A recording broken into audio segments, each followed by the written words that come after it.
In workshop 6 months ago when you were here, the big theme you were talking about was daydreaming, and I really employed that a lot, and it has been fantastic for me.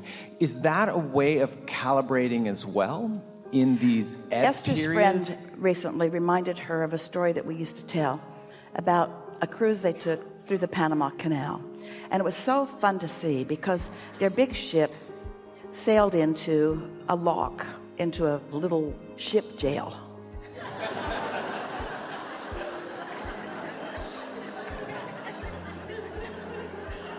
They were in bondage. And then water flooded in and raised the level of the ship to the level of the next lock. And then when it was properly calibrated, the lock opened and the ship just moved easily into the next.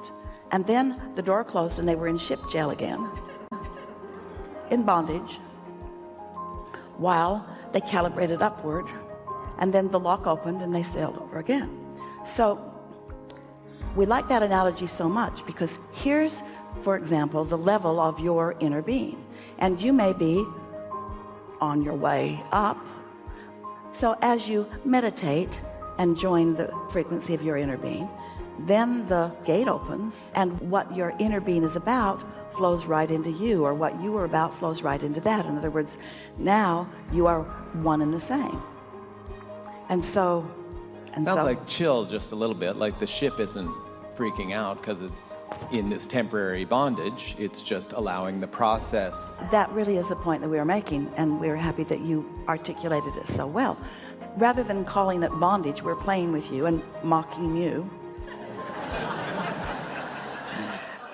And instead of feeling that you're in bondage, it's just the process while you're allowing yourself the pleasure and the luxury and the sureness of letting your vibration rise, because this process is a very well-working process. And as you allow your vibrational frequencies to rise, then you'll have access to everything that you want. So what were you saying right before we launched into that perfect analogy?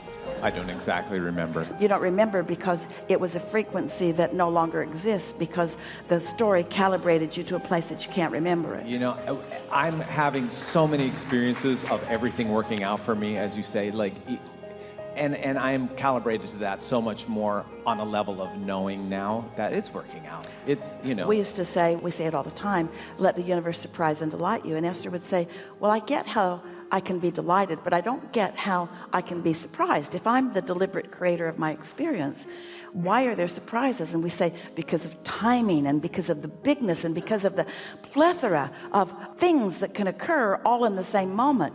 You will never adjust to the awesomeness of what your inner being is holding in store for you. Every time you open that gate and let yourself go, it's going to be exciting for all of eternity. Can I share a brief story with you? So you were talking about daydreaming last time, and I naturally started to create this daydream of working with like kind of a famous producer. You didn't create the daydream. I allowed it. It flowed from my vortex of working with like a famous producer, kind of a famous rock star kind of thing. And I just would enjoy it. It would come out of the blue and I just think about it. So I saw this wonderful songwriting workshop in Nashville, and I applied for it. It was a big application, submitting demos, writing essays, and I wanted it so bad. And so anyways, I got the letter back and I was rejected. I was so upset I actually I cried. Actually. Well, stop for a moment. We just want to play with you for a little bit, because at that point, we know it evolved, but at that point, when you want something so bad, I wanted it so bad, and when it didn't happen, you felt so bad. That's a clue about what you were calibrated to. Does that mean I was calibrated to the possibility of it not happening, or just the neediness of this is the path? In my head, I thought, when you want something this path. So bad, it means your usual thought about it is not calibrated to where the success of it is. When you want something so bad that you can't stand it, there's a big gap between your usual vibration and what you really want. When it feels like the next logical step, you're calibrated right over there and you're ready for that lock to open, and there you are. So this workshop was that makes sense to you? I'll finish. This workshop was going to be happening in November, my friend was also having a party the same weekend, so part of me said, okay, well, I can go to the party, and I'm looking forward to that. And he... Calibrating to the party was different than calibrating to... Yeah, it was a little easier.